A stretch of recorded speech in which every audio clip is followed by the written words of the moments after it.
Dreams. I knew I would be talking a little bit about dreams this morning. What I wasn't prepared for was waking up at 4:30, having dreamt that Dorothy Burchars just won the ELCA Dream Church Award. You can make a connection. I have no connection. But here we are, in Matthew's Gospel, talking about Joseph's dream. Next week we're going to hear Luke's side, who tells more about Mary. Today is more about Joseph's side. And there are three characters in today's Gospel. We have a narrator, we have Joseph, and we have the angel.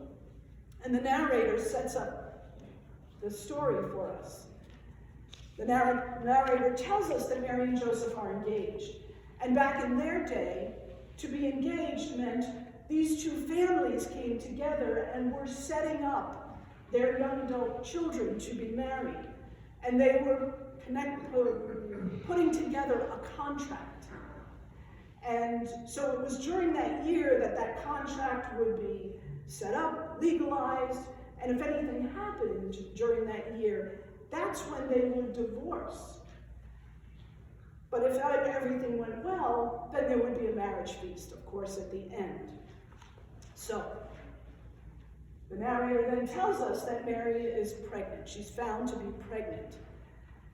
And, how was this known? Did Joseph see the baby bump? What was going on? For Matthew, there was an oral tradition that went ahead of him. So he knew the story from afar, kind of like we do, but he was much closer in time. But he knew that Jesus was the Messiah, the Redeemer. Matthew knew that Jesus was the one of God.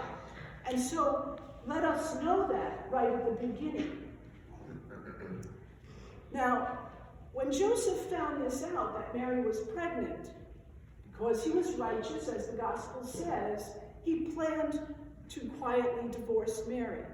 And although it was nice of him to think like this, I wonder how a divorce would have helped.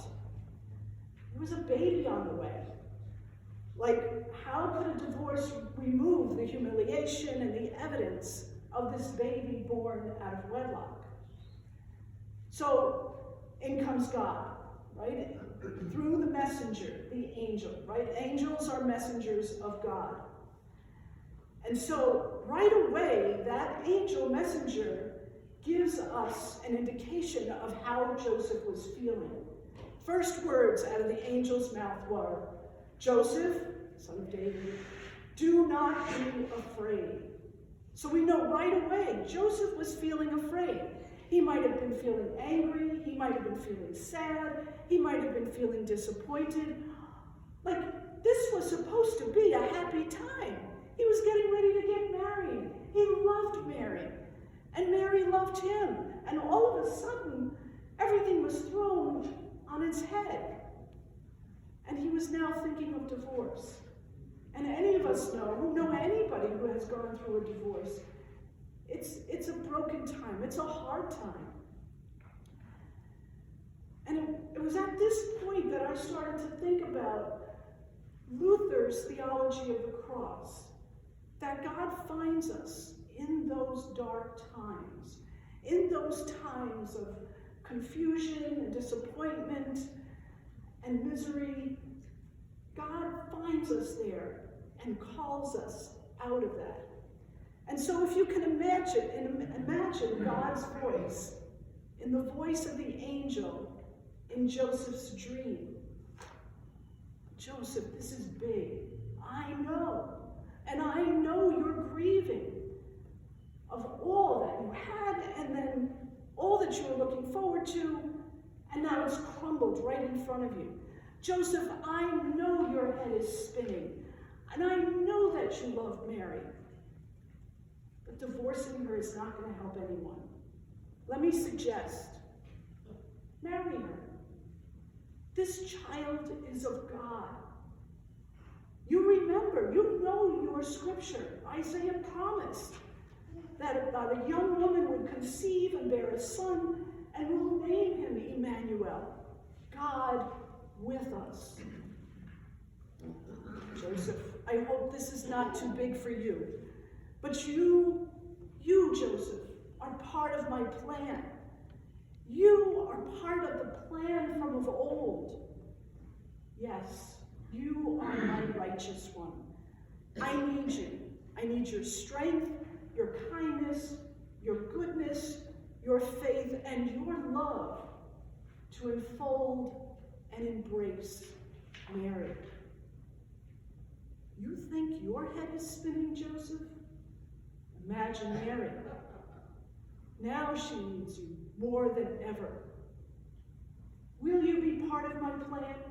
Will you be there for Mary? Will you be there with Mary? And as I birth love into the human world? And Joseph did what the angel asked. Because God came to Joseph in Joseph's holy darkness. We all know those dark times. And I contend that those dark times, those hurting and lost places, are holy times. And it's in those darkness that God finds us and works with us and loves us. Part of holy darkness is our admitting that we are there. There was a great movie out a few years ago. It was a kids' movie, but I think it was great for adults too. It was called Inside Out, and it was about a young girl who she always had to be happy. And her family was moving, and she was pretending to be happy about her friends. I'll make new friends. Oh, she wasn't on the team anymore, I'll get on a new team. And she just couldn't keep up the happy without feeling bad. And the whole movie was about having to embrace her sadness and her anger. And then she could go on being happy. There are some times in life that we feel gut-punched, that we feel ourselves in holy darkness.